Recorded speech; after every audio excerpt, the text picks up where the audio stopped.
And hello guys, once again, welcome back muli sa ating channel. Panibagong araw at panibagong reaction video ang ating gagawin ngayon. Kamusta mga solid Kalingap supporters? Especially ang ating mga solid Mikri supporters dyan. Maligayang pagbabalik sa ating munting channel. And lalong-lalo na yung mga kababayan natin dyan na OFW. Maraming salamat sa walang sawang pagsuporta, sa inyong pag-like and share at pag-comment sa ating video. Hindi ko man kayo maisa-isa guys. Maraming salamat. At syempre yung mga kababayan na rin natin na nandito sa Pilipinas, mula Luzon, Visayas, Mindanao, maraming salamat po sa inyong lahat. So ngayon nga po guys ay magre-reaction po tayo dito sa upload ni Krista Jane kung saan na po ay sumabak na naman sa kantahan itong si Krista. Para sa akin guys, no, itong talent ni Krista, isa rin po ito sa naging dahilan kung bakit mas nakilala yung Mikres. Kasi sobrang talented talaga ni Krista. Ang ganda kasi ng boses ni guys, Krista, tapos ang ganda pa ng mukha.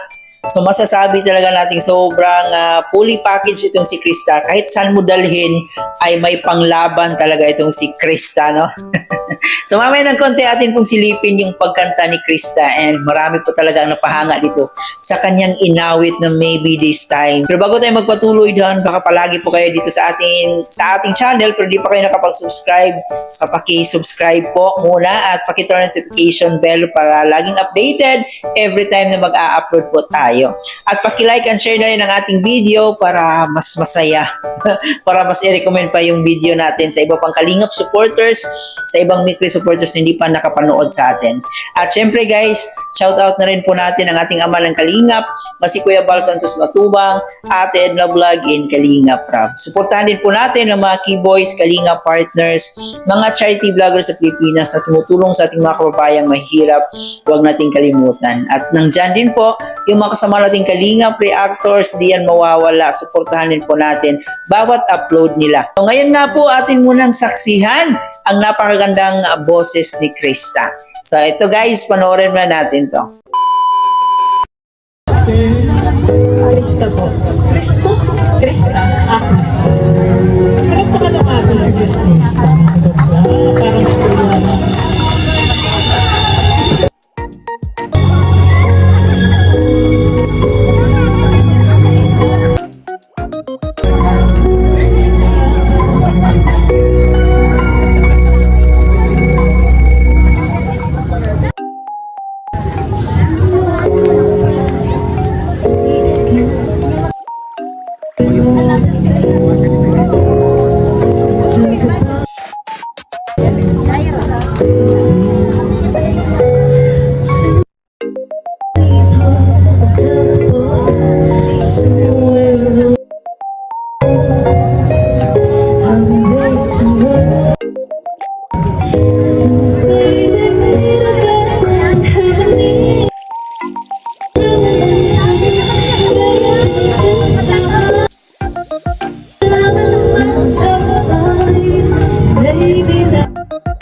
ganda, may talent pa.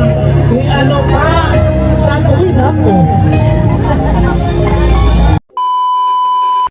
Narinig po natin ang boses ni Krista Jane. Sabi nga natin, isa talaga sa nagpapaganda sa takbo ng Micres is yung talent ni Krista. Multi-talented, magandang kumanta, magandang sumayaw, ano pang maganda, lahat sigurong maganda nandito kay Krista. Siyempre, maganda yung postura, meron talagang panlaban si Krista kahit saan mo dalhin.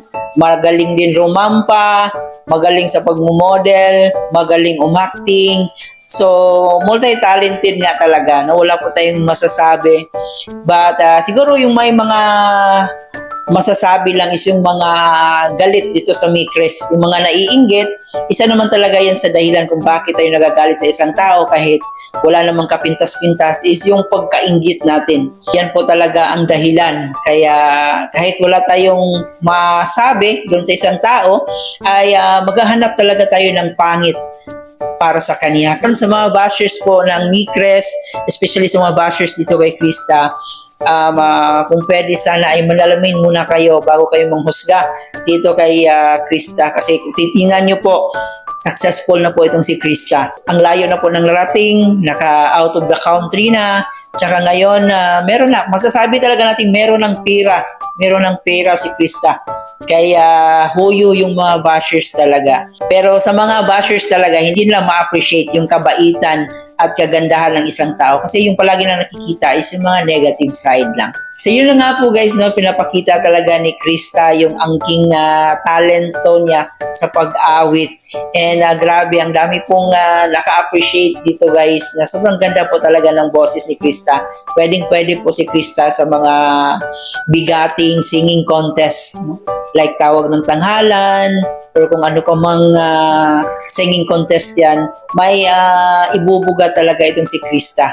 And syempre, bagay na bagay rin po sila ni Kalingap Mikoy, kasi si Kalingap Mikoy ay multi-talented din, tsaka mahitsura rin. So, perfect couple talaga yung nakikita natin dito sa Micres. Kaya marami rin ang humahangat sa Micres kasi bukod sa gwapo't gwapa, mababait din po sila. Si Kalingap Mikoy ay tumutulong din, meron din po siyang charity. So, suportahan din po natin guys yung mga charity vlog ni Kalingap Mikoy para meron din po siyang maibigay na suporta dun sa kanyang mga tinutulungan. Kahit simpleng bagay lang, yung panonood lang natin, napakalaking tulong talaga yon. Yung pag-like and share natin ng video ni Kalingap Mikoy ay napakalaking tulong po yun para sa kanyang pag-charity. So, atin pong suportahan. Baka hindi nyo pa napanood yung photoshoot ng Micres, naku, ulit-ulitin nyo po, panoorin nyo na po, i-marathon nyo na po para tataas pa yung views. So kayo ba guys, ano yung masasabi nyo dito sa ating reaction video, dito sa ating topic ngayon? Huwag kalimutan mag-comment po dyan sa ating comment section. Muli po, maraming salamat sa pagsama. Huwag kalimutan mag-like and share and paki-subscribe na rin po. Ito po yung host na si Chloe TV. Thank you for watching.